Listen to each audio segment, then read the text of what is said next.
Hello दोस्तों, कैसे हैं आप सभी। शुरू करते हैं आज के इस वीडियो को। आज के इस वीडियो में दोस्तों हम लोग बात करने वाले हैं हमारे उधमपुर श्रीनगर बारामूला रेल लिंक से जुड़ी हुई एक काफ़ी ज़्यादा इंपॉर्टेंट अपडेट के ऊपर, जो कि पिछले कुछ दिनों से काफ़ी ज़्यादा हमें सुनने को मिल रही है। जी हाँ दोस्तों, इस वीडियो में हम लोग बात करेंगे no direct trains to Kashmir valley. इस टॉपिक को स्टार्ट करूं इससे पहले कुछ एक्सेप्शंस के ऊपर भी बात करना चाहूंगा। कुछ लोगों का ऐसा कहना है कि हमारा ये जो बारामूला वाला रेलवे रूट है, इसके ऊपर हमारे पास ऐसा इंफ्रा नहीं है कि हम लोग मेल एक्सप्रेस गाड़ियों के ऑपरेशंस कर चुके हैं। इसी पर्टिकुलर टॉपिक के ऊपर मैं अभी तक 2 अपलोड कर चुका हूँ आई थिंक, और आप सभी के जो सारे क्वेश्चन थे मेल एक्सप्रेस गाड़ियों को लेकर के इस रेल रूट के ऊपर आई थिंक मैंने क्लियर कर दिए हैं। तो इंफ्रा को लेकर के ये शिकायत करना कि हम लोग यहाँ पर मेल एक्सप्रेस या फिर 24 कोचेज वाली ट्रेनों के ऑपरेशंस नहीं कर सकते हैं, ये कहीं ना कहीं गलत होगा।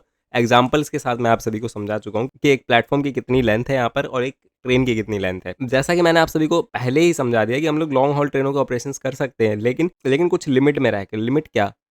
लिमिट ये कि कुछ प्लेटफॉर्म शॉर्ट प्लेटफॉर्म्स हैं यहाँ पर, जैसे कि बक्कल हो गया, दुग्गा हो गया, ये कुछ छोटे प्लेटफॉर्म्स हैं। और इसके अलावा जो भी इंपॉर्टेंट प्लेटफॉर्म्स हैं, जैसे कि श्रीनगर, जैसे कि संगलदान या फिर बनिहाल, बारामूला, बडगाम, ऐसे कुछ जो बड़े स्टेशन हैं, जो लंबे प्लेटफॉर्म वाले स्टेशन हैं, उनके ऊपर हम लोग इजीली ट्रेन के मूवमेंट को कर सकते हैं। मेल एक्सप्रेस गाड़ियों के भी बडगाम में बाकायदा वॉशिंग लाइंस भी है। तो इंफ्रा को लेकर के ये बात कहना कि यहाँ पर no direct train to Kashmir valley, ये गलत होगा। इस बारे में जो भी बातें अभी निकल करके सामने आ रही है वो मीडिया लेवल के ऊपर ही है, लेकिन औपचारिक तौर पे अभी तक ये स्टिल अभी नहीं बताया गया है कि रेलवे डायरेक्टली ट्रेन की सर्विस स्टार्ट नहीं कर रही है इस रूट के ऊपर। देखिए, कारण जो है दूसरा और सबसे ज़्यादा इंपॉर्टेंट वो ये है, due to some security reasons ऐसा बताया जा रहा है कि Delhi to Srinagar directly train की सर्विस स्टार्ट नहीं करी जाएगी। अब सिक्योरिटी रीजंस क्यों बीच में आ रहे हैं? जो भी एक्टिविटीज़ वहाँ पर चलती है, जिन एक्टिविटीज़ का काफ़ी ज़्यादा बड़ा रोल रहता है वहाँ पर, आप लोग डेली बेसिस पे ही ये न्यूज़ आर्टिकल्स में देखते हैं कि क्या चल रहा है, क्या सिचुएशंस है वहाँ पर।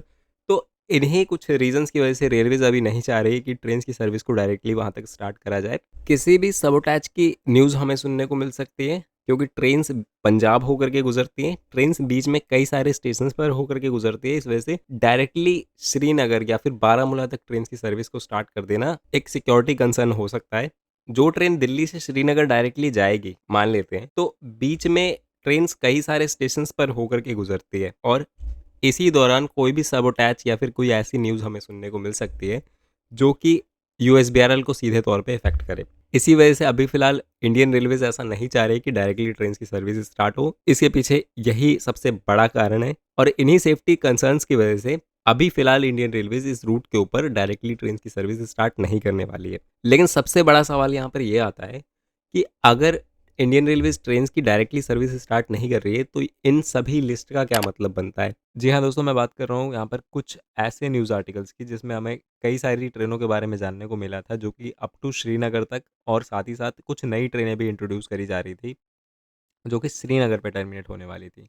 तो ऐसे में ये तो कम्प्लीटली फेक ही साबित होगा अगर डायरेक्टली ट्रेन्स की सर्विस स्टार्ट नहीं होती है तो। लेकिन कहीं न कहीं मुझे पर्सनली ऐसा लगता है कि ये जो डिसीजन है रेलवेज़ का कि डायरेक्टली ट्रेन्स की सर्विस देने के बजाय हम लोग एक इंटरचेंज करेंगे कटरा रेलवे स्टेशन के ऊपर, ये एक टेम्पररी डिसीजन हो सकता है रेलवेज़ का। क्योंकि अगर इंफ्रा की बात करें तो इंफ्रा ऐसा है कि हम लोग लॉन्ग हॉल ट्रेनों का ऑपरेशन ईज़िली कर सकें।